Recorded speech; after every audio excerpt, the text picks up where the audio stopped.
ইয়া রাব্বাল আলামিন। আল্লাহ, তুমি না কোরআনে বলেছো বান্দা যতই গুনাহ করবে আমার কাছে তাওবা করলে আমি তোমারে মাফ করে দেব। মনে বড় আশা নিয়ে আল্লাহ তোমার শাহী দরবারে ভিক্ষুকের মতো হাত বাড়াইলাম।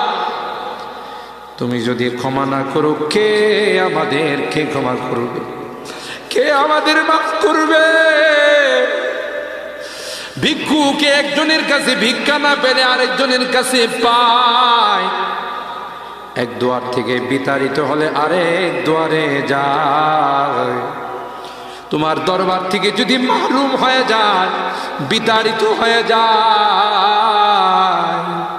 কার কাছে যাব? কে আমাদেরকে ক্ষমা করবে? মালিক রে, কাঙ্গালের মতো হাত বাড়াইলাম, তাওবা করতেছি, আর জীবনে কোনোদিন নামাজ ছাড়ব না, আর জীবনে কোনো গুনাহ করব না,